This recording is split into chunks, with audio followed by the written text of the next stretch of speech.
Thank you very much for joining me this evening. President Trump has stated tonight and over again in recent weeks that this country faces a national emergency. Well, he's right, but it is an emergency and a crisis that he himself has created. As we speak, some 800,000 federal employees, people who are our neighbors, friends, and family members, are going without pay. As working people, many of them are wondering how they will pay their mortgages, how they will feed their kids, and how they'll be able to go to the doctor. These are the people in the FBI, in the TSA, in the State Department, in the Treasury Department, and other agencies who have, in some cases, worked for the federal government for decades.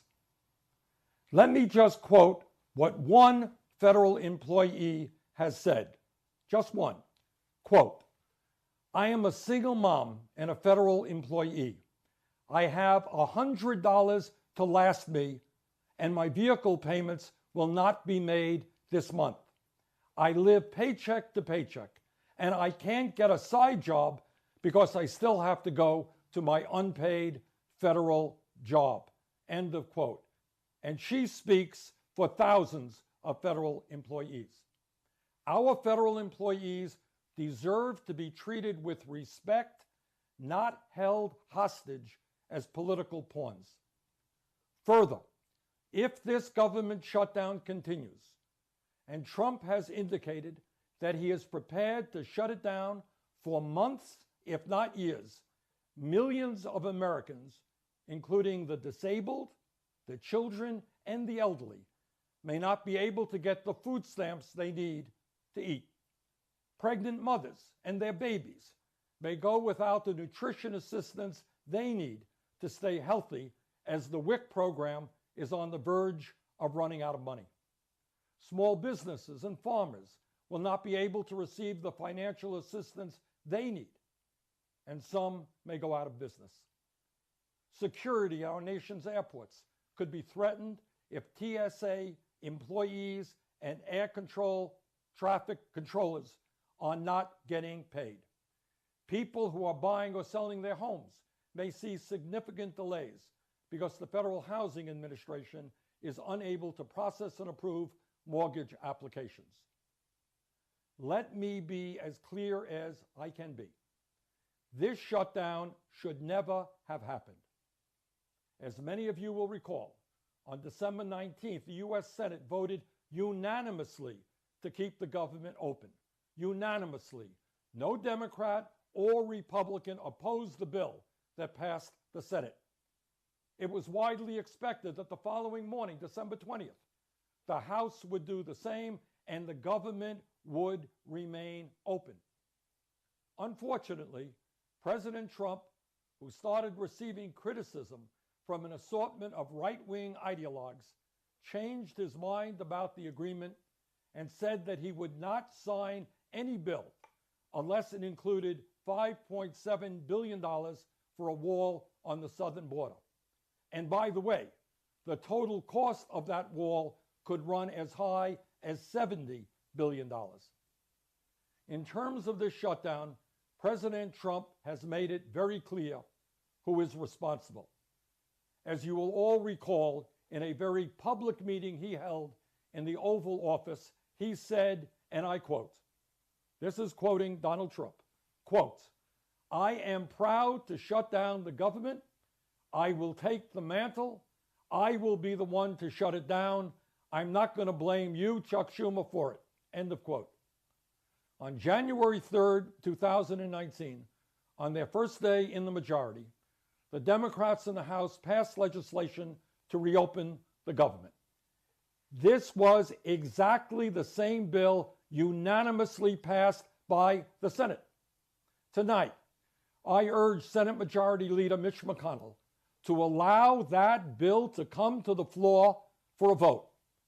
This is the same bill that Mr. McConnell supported when it was unanimously passed in the Senate. Senator McConnell, let's vote to end this shutdown now. in a bipartisan way, President Trump tonight has told us why he believes we need the wall. It gives me no pleasure to tell you what most of you already know, and that is that President Trump lies all of the time.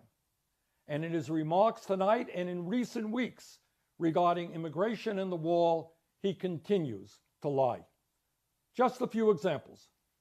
Trump has told the American people several hundred times, and he mentioned it tonight, that Mexico would pay for the wall. That's a lie. If this wall were to be built, Mexico would not pay for it. American taxpayers would. Trump said that thousands and thousands of terrorists are entering the United States from the southern border. That is also a lie.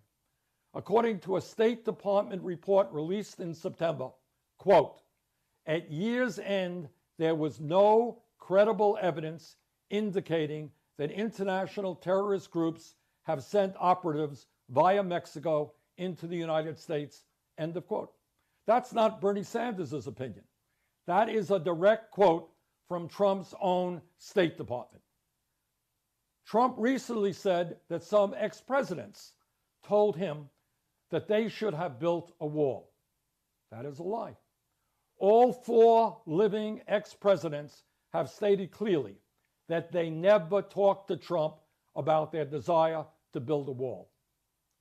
Trump said that we need a wall to prevent heroin, fentanyl, and other illegal drugs from coming into the country. Another lie. According to Donald Trump's own Drug Enforcement Administration, the most common method Mexican cartels use to transport illegal drugs over the southwest border is through legal ports of entry using passenger vehicles. And on it goes. In terms of immigration in this country, what we need to do is not to waste billions of dollars on a wall, but to finally address the need for comprehensive immigration reform, including improved border security.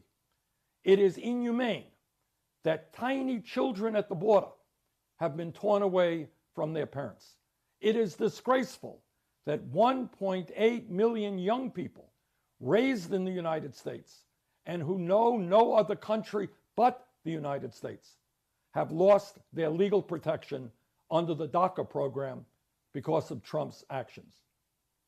It is heartbreaking that almost 11 million undocumented people living in this country, the overwhelming majority of whom are hardworking and law-abiding, worry every day about being deported and separated from their loved ones. Sadly, what President Trump is trying to do is to create fear and hatred in our country. Instead of trying to bring us together as a people, he is trying to divide us up. And in the process, divert our attention away from the real crises facing the working families of this nation. President Trump, you want to talk about crises? At a time of massive income and wealth inequality, tens of millions of our workers are earning starvation wages and are unable to adequately provide for their families. That's a crisis. You want to talk about a national emergency? 30 million Americans have no health insurance, and many more are underinsured. Thousands die each year because they don't go to a doctor when they should. And our life expectancy in this country is actually in decline. While the pharmaceutical industry makes tens of billions of dollars a year in profit, 1 in 5 Americans can't afford the medicine they need. Now that is a crisis we should be working on right now. And here's another crisis. Too many of our seniors are living in desperate poverty, and about half of older Americans have no retirement savings. Hundreds of thousands of young people cannot afford to go to college in this country, and over 40 million are trying to deal with the outrageous levels of student debt they are experiencing. What are we going to do about those crises? And maybe here's the biggest crisis of all. The scientific community has made it very clear in telling us that climate change is real and is causing devastating harm to our country and the entire planet. And they have told us in no uncertain terms that if we do not transform our energy system away from fossil fuel, our nation and our planet, and the planet we will be leaving our kids and grandchildren, may well become unhealthy and even uninhabitable in the not so distant future. Mr. President, we don't need to create artificial crises. We have enough real crises. Let us end this shutdown and bring the American people together around an agenda that will improve life for all of our people.